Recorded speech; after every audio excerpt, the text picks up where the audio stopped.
Assalamualaikum warahmatullahi wabarakatuh. Hello everyone. Perkenalkan, saya Nurul Izzah Ramadhani AKR, mahasiswi Bimbingan dan Konseling Fakultas Ilmu Pendidikan dan Psikologi Universitas Negeri Yogyakarta. Nah, pada podcast kali ini kita ingin bahas apa sih? Pada podcast kali ini saya ingin membahas mengenai cara untuk mencapai tujuan kita. Kalian pasti punya tujuan kan? Ya, kayak semisal mahasiswa aja deh. Pasti tujuannya ingin lulus dalam tujuan jangka pendeknya. Dan juga kalian pasti punya kan tujuan masing-masing. Nah, gimana sih agar kita bisa menghadapi tantangan dan mencapai tujuan yang ingin kita tuju tersebut? Tujuan adalah sasaran yang ingin kita tuju atau kita capai. Ya, bahasanya goal kita.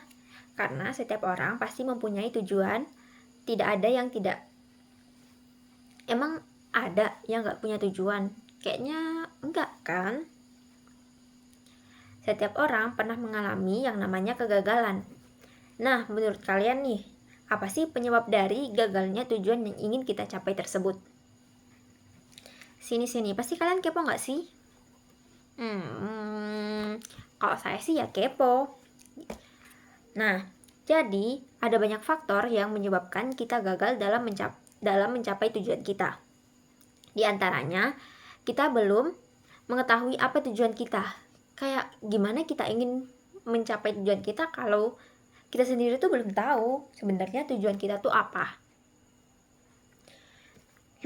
Lalu, kita juga tidak menentukan langkah-langkah yang ingin kita tuju. Kayak ya udahlah, sesukaku aja, yang penting berjalan. Ya kalau kayak gitu pasti yang ada bakal lama dan gak terstruktur. Jadi pasti bakal ya namanya kegagalan pasti ada. Cuman kalau kayak langkah-langkahnya gak kita siapin, pasti tuh bakal membuat kita kayak panik sendiri lah, entah ada yang kurang lah. Jadi pasti banyak kurangnya. Nah, lalu ada juga nih, kita tuh punya tujuan, tapi nggak kita rencanain. Ya udah, kayak punya tujuan tapi kita diem aja.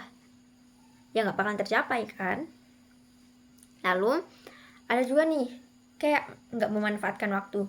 Kayak sebenarnya waktunya tuh banyak, tapi maunya ya udah datang sendiri. Padahal kan nggak bisa kalau kayak gitu. Jadi waktunya terbuang sia-sia, sayang banget kan?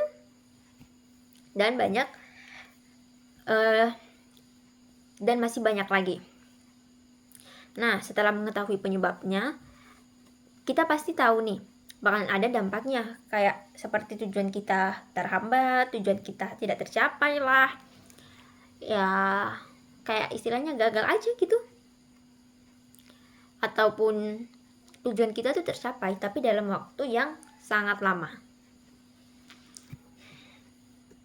Nah, dari penyebabnya tadi dan dampak yang sudah dijelaskan tadi, kalian tahu nggak nih bagaimana cara mengatasinya? Ya agar usaha kita tuh nggak sia-sia juga dan tujuan kita dapat tercapai dengan tepat waktu. Nah, keterbalikan dari penyebabnya tadi guys. Cara mengatasinya, yang pertama kita harus punya tujuan dulu. Lalu dari tujuan tersebut kita merencanakan langkah demi langkahnya, kayak kedepannya kita mau seperti apa. Dan jangan membuang-buang waktu, karena itu sangat menghambat kita dalam mencapai tujuan kita. Manfaatkan waktu dengan sebaik mungkin. Jangan lupa menjaga kesehatan, karena jika sakit juga pasti akan menghambat kita dalam melakukan langkah selanjutnya. Yang paling penting itu fokus pada tujuan kita dan ambil keputusan yang terbaik. Wah, menarik gak sih? Untuk kalian yang ingin ataupun sedang melangkah dalam mencapai tujuan, jangan lupa berdoa selalu dan jangan malas-malasan. Udah lama gak sih ini Ya udah deh, akhirin aja. Nah, sebelum diakhirin, gak semua jalan itu berjalan dengan mulus. Namun, yang terpenting adalah langkah yang kita ambil dan tekad serta semangat yang kita miliki. Percaya guys, usaha itu gak akan mengkhianati hasil. Semangat selalu untuk kalian semua. See you next time. Wassalamualaikum warahmatullahi wabarakatuh.